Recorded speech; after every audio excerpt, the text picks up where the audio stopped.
నమస్కారం. తరువాయి 19వ పద్యం చెప్పుకుందాము. ఈ పద్యంలో పోతన గారు తనకి భాగవతం రాయడానికి ఎంత అదృష్టపూర్వకమైనటువంటి అవకాశం దొరికింది అన్నదాన్ని వివరిస్తున్నారనమాట. ఇది మత్తేభ పద్యం. "ఒనరన్ నన్నయ తిక్కనాది కవులి యుర్విన్ పురాణావళుల్ తెనుగుంజేయుచు మత్పురాకృత శుభాధిక్యంబు తానెట్టిదో తెనుగుంజేయరుమున్ను భాగవతమున్ దీనిన్ తెనుంగించి నా జననంబున్ సఫలంబు చేసెద పునర్జన్మంబు లేకుండగన్" అని చక్కని మత్తయి పద్యంలో చెప్పారన్నమాట. ఏమంటున్నారంటే ఒనరన్, ఒనరన్ అంటే చక్కగా, ఇంపుగా, అందంగా, బాగా. ఒనరన్ నన్నయ తిక్కనాది కవులు, నన్నయ్య, తిక్కన మొదలగు కవులెందరో ఈ ఉర్విన్, ఈ భూమి మీద అంటే ఈ తెలుగు గడ్డ మీద పురాణావళుల్, పురాణావళులు, ఆవళి అంటే లిస్ట్, శృంఖల, చైన్ అని. దీపావళి, ఎన్నో దీపాలు ఇలా పెడితే అవి దీపావళి. అలాగే పురాణావళి. సో, పురాణాల లిస్ట్. ఎందరో ఎన్నో పురాణాలని తెలుగుంజేయుచు, ఎందరో అంతకు పూర్వం నన్నయ్య, తిక్కన మొదలగు ఎందరో ఎన్నో పురాణాలను తెలుగును చేస్తూ వచ్చారు. ఇప్పుడు వీరి అదృష్టం ఏమిటైంది? మత్ పురాకృత శుభాధిక్యంబు తానెట్టిదో. మత్ అంటే నా చేత, పురా పూర్వము, కృత చేయబడినటువంటి, శుభాధిక్యంబు శుభములు ఏమిటి చేశానో, ఎంత ఆధిక్యంగా చేశానో, తానెట్టిదో ఏమిటో దాని వలన గాని అని. నేను పూర్వము ఏదో పూర్వ జన్మలో చేసుకున్నటువంటి శుభకార్యాలు ఏమిటో గాని, వాటి ఆధిక్యం ఎంత ఎక్కువగా ఉందంటే, తెలుగుంజేయరుమున్ను భాగవతమున్. నన్నయ్య, తిక్కన మొదలుగా ఎందరో మిగతా పురాణాలు రాశారు గానీ, ఎందుకనో భాగవతాన్ని వదిలేశారు తెలుగు చేయకుండా. అది నా శుభాధిక్యంకి కారణం అయ్యుంటుంది. తెనుగుంజేయరుమున్ను భాగవతమున్ దీనిన్ తెనుంగించి, అందుకని ఈ భాగవతాన్ని నేను తెనుగించి, తెనుగు చేసి, నా జననంబున్ సఫలంబు చేసెదన్. నా జన్మని, నా పుట్టుకకి కారణాన్ని సార్థకం చేసుకుంటాను. సఫలం చేసుకుంటాను. సుఫలము, సఫలము 2 వేరు. సఫలము అంటే ఫలితంతో సహా అని. అంటే ఫలితవంతంగా అని. సుఫలం అంటే మంచి ఫలితం, మంచి ఫలము. సో, సఫలము, ఫలితవంతంగా నా జననాన్ని చేసుకుంటాను. ఏ విధంగా ఆ ఫలితం ఏమవుతుంది? ఏమవ్వాలి? పునర్జన్మంబు లేకుండగన్. పునర్జన్మ అనేది ఇంకా లేకుండగా నా జన్మని సాఫల్యం చేసుకుంటాను. ఈ భాగవతాన్ని తెనుంగించి, ఎందుకంటే నా మత్పురాకృత శుభాధిక్యంబు తానెట్టిదో తెనుగుంజేయరుమున్ను భాగవతమున్ అన్నారు. అందుకని దానిని నేను తెనుగించి సాఫల్యం చేసుకుంటాను అని అంటున్నారు. ఈ పద్యంలో మనము వారి నమ్మకాన్ని, వారి ఆ విశ్వాసాన్ని కొనియాడుకున్నారు.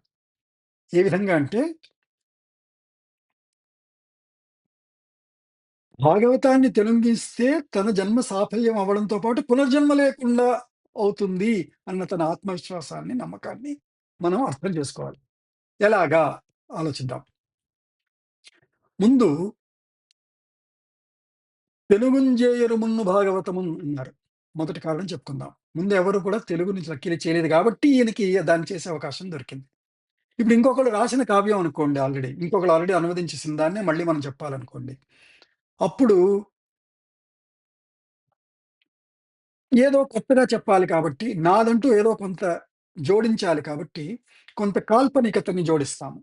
ఆ కాల్పనికత ప్రాదేశిక అలవాట్లవ్వచ్చు, ప్రాదేశిక కథలవ్వచ్చు, ప్రాదేశిక భాష, ప్రయోగాలు, వ్యవహారాలు, ఆచారాలు ఇలాంటివి కూడా అవ్వచ్చు.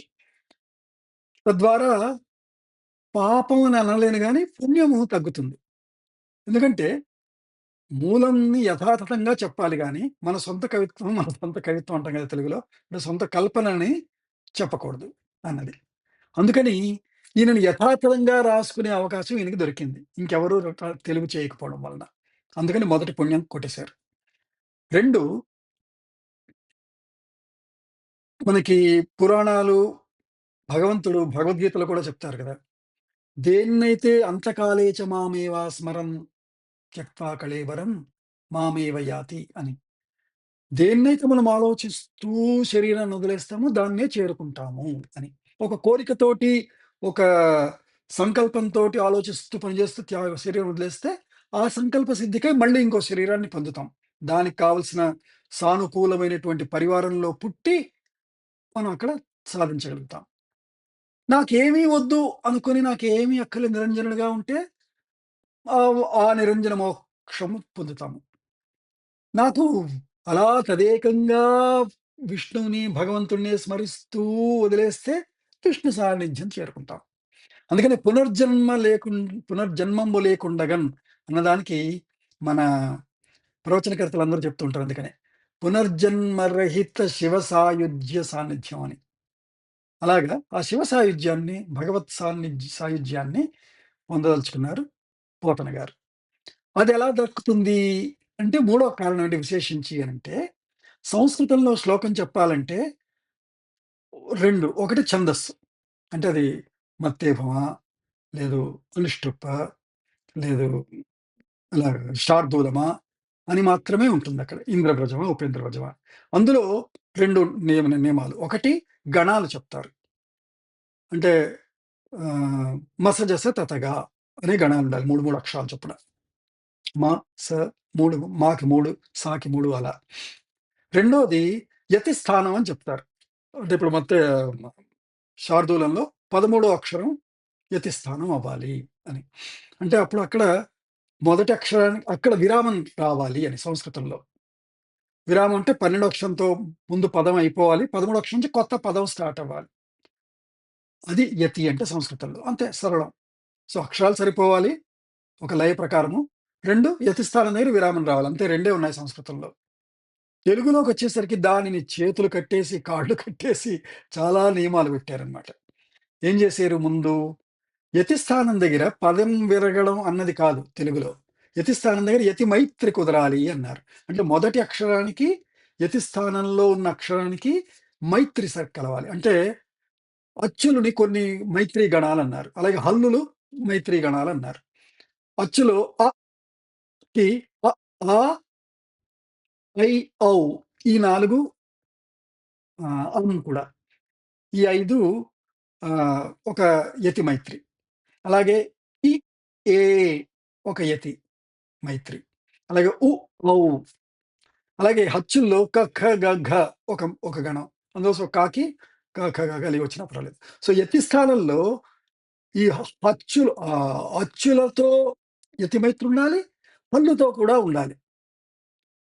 ఉదాహరణకి ఇక్కడ మనం ఒనరన్ నన్న యతిక్కనాది కవులి ఒనరన్ అన్నారు.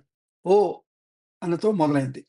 ఒనరన్ నన్నయ తిక్కనాది కవులి ఉర్విన్ ఉ ఓ ఉ ఓకి సరిపోయింది యతిమైత్రి. అలాగే రెండోదేమన్నారు ప్రాసాక్షరం. అంటే రెండో అక్షరాన్ని ప్రాసాక్షరం అన్నారు. ఇప్పుడు ఇక్కడ ఓనరన్ రెండో అక్షరం న. అందుకని రెండో పాదంలో కూడా తెనుగుంజేయుచు మత్పురాకృత శివాధిక్యంబుదానిట్టిదో అన్నప్పుడు తెనుగున్ ను. సో ను. మళ్ళీ మూడో పాదం తెలుగుంజేయరు మున్ను భాగవతమున్ దీనిన్ తెనుంగించిన అని మళ్ళీ ను. జననంబున్ జననంబున్ జన. సో రెండో అక్షరాన్ని నా వచ్చేసారా. హల్లు ఏదన్నా పర్వాలేదు ఆ ఊ కానీ నకారం ఉండాలి. అచ్చు ఏదన్నా పర్వాలేదు హల్లు సరిపోవాలి. ఇది ప్రాసాక్షర నియమం. అక్కడ యతిమైత్రి సరిపోవాలి, ప్రాసాక్షరం సరిపోవాలి. ఈ నిబంధనలతోటి రాయాలి అంటే ముందు సంస్కృతంలో శ్లోకాలను అర్థం చేసుకోవాలి. దాన్ని బట్టి భావం ఏమిటో అర్థం అవ్వాలి. కథ ఏమిటో అర్థం అవ్వాలి. సందర్భం అర్థం అవ్వాలి. అక్కడ కావాల్సిన భావాలని ప్రకటించే పదాలు తెలియాలి. కానీ ఆ పదాలు ఈ యతి స్థానాలతో సరిపోవాలి. యతిభంగం, ప్రాసభంగం కాకుండా తెలుగులో ఇంత తదేక ఆలోచనతో వేల వేల శ్లోకాలని తెలుగులో కొన్ని వేల పద్యాలుగా వారు రాయడంతో ఆయన మనస్సు, భావం, కథ, పాత్ర, సన్నివేశం, వర్ణన వీటిలి మీద బుద్ధి యతి మైత్రి ప్రాస, ఏ వృత్తం, ఏ ఛందస్సు పద్యం వేస్తే ఇక్కడ సరిపోతుంది. ఎందుకంటే ఉత్పలమాలన్నారనుకోండి, అక్కడ మీకు ఎక్కడ 2 గురువులు రావెక్కడ. భ అంటే ఒక గురువు, 2 లఘువులు. అంటే గురువు, లఘువు, గురువు. పక్కపక్కనే 2 గురువులు రావు మీకు. సో, చాలా కష్టం. అందుకనప్పుడు చార్దూలమో, మత్తేభమో ఎంచుకోవాలి. సో, ఇలాగా ఇంత బుద్ధిని పెట్టి, మనస్సుని పెట్టి తదేకంగా వారు భాగవతాన్ని తిరగిస్తే, ఆయన జన్మ, ఆయన సమయం, తపస్సే కదా అది. ఎంత ధన్యత చెందాలి, ఎంత తపస్సు. ఆ తపస్సుకి భగవంతుడు తన సంకల్ప సిద్ధిని ఇవ్వకుండా ఎలాగ ఉండగలరు. అందుకని తథ్యం ఆయనకి మోక్షం అని నేనొక భక్తుడిగా చెప్తున్నాను. ఆయన ఆయనని జై కొడుతూ. అందుకని ఆహ్, ఓకే. తెలుగు ఛందస్సు ఇదంతా నేను ఎక్కువ మీకు చెప్పాను. పద్యం ఉద్దేశ్యం మీకు అర్థమై ఉంటుంది. ఈ పద్యాన్ని మళ్ళోసారి చెప్తాను. ఇలా కంఠస్థం చేసి, మనం కంఠస్థం చేసి మన పిల్లలకి చెప్పి, పక్క వాళ్ళకి చెప్పి షేర్ చేద్దాం. ఒనరన్నన్నయ తిక్కనాది కవులీయుర్విన్ పురాణావళుల్ తెనుగుంజేయుచు మత్పురాకృత శుభాధిక్యంబు తానెట్టిదో తెనుగుంజేయరు మున్ను భాగవతమున్ దీనిన్ తెనుంగించి నా జననంబున్ సఫలంబు చేసెద పునర్జన్మంబు లేకుండగన్ అని. దీనిని లైక్ చేయండి. ఈ ఛానల్ ఇదివరకు సబ్స్క్రైబ్ చేసుకోకపోతే సబ్స్క్రైబ్ చేయండి. బెల్ ఐకాన్ కూడా నొక్కండి. ఎందుకంటే నేను అప్‌లోడ్ చేయగానే మీకు వెంటనే నోటిఫికేషన్ వస్తుంది. మీరు వెతుక్కోక్కర్లేదు ప్రతిసారి. అలాగే 10 మందితో షేర్ చేయండి. మీ కామెంట్‌లను రాయండి. ప్రతిస్పందన ఏమిటో కూడా తెలియచేయండి. నమస్కారం.